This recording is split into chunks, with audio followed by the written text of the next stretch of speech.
ষড়ঋতুর পরিক্রমায় এখনো আসেনি শীতকাল। তবে দেশের সর্বোত্তরের জেলা পঞ্চগড়ে হেমন্তেই দেখা যাচ্ছে শীতের আগমনী বার্তা। দিনের বেলায় তাপমাত্রা স্বাভাবিক থাকলেও গত কয়েকদিন ধরে রাত থেকে সকাল পর্যন্ত তা ওঠানামা করছে 21 থেকে 19 ডিগ্রি সেলসিয়াসের ঘরে। হিমালয় কন্যা খ্যাত পঞ্চগড়ে শীতের আগমন নিয়ে আরো বিস্তারিত জানাতে সরাসরি যুক্ত হচ্ছেন সিদ্ধার্থ কর্মকার।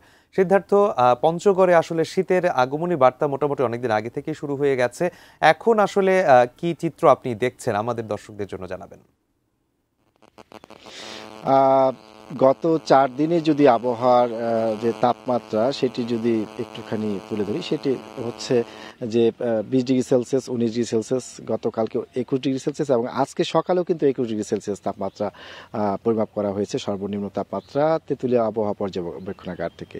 তেঁতুলিয়া আবহাওয়া পর্যবেক্ষণাগারের যে পর্যবেক্ষক রয়েছেন তিনি আমাকে যেমনটি জানিয়েছেন, জিতেন্দ্রনাথ রায়, তিনি যেমনটি জানিয়েছেন যে আসলে এই যে তাপমাত্রা এটি কিন্তু গত এক সপ্তাহ ধরেই কিন্তু 21 থেকে 19 ডিগ্রি সেলসিয়াস পর্যন্ত নেমে এসেছে।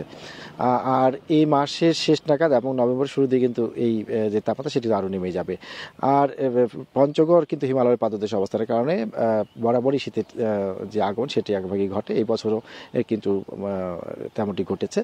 আর এই শীতের যে হিমেল পরশ, এর কারণে কিন্তু জনমনে, বিশেষ করে যারা বাইরের থেকে পর্যটকরা আসেন পঞ্চগড়ে ঘুরতে, তাদের কিন্তু এটি একটি বাড়তি মাত্রা যোগ করেছে। কারণ এই যে হিমেল হাওয়া এবং একটি সুন্দর পরিবেশে তারা কিন্তু একটি এখানে উপভোগ করার সুযোগ পাচ্ছেন। এছাড়া এখানকার যে জনজীবনে যেটি সেটি হচ্ছে সন্ধ্যার পর থেকে কিন্তু এখানে যে কুয়াশা চাদর ঢেকে যাচ্ছে এবং সকালে এখনো পর্যন্ত কিন্তু আমার পেছনে হয়তো দেখতে পাবেন যে কুয়াশা চাদর কিন্তু এখনো ঢাকা আমরা দেখতে পাচ্ছি। তো এই জন্য কিন্তু কৃষি ক্ষেত্রে এবং হাসপাতালেও কিন্তু রোগীদের চাপ বেড়েছে, কৃষিগত খুব প্রভাব পড়েছে। তো নভেম্বরের শুরুর দিকে কিন্তু এই তাপমাত্রা আরও নেমে যাবে। তো এই ছিল পঞ্চগড় থেকে আমার কাছে সর্বশেষ।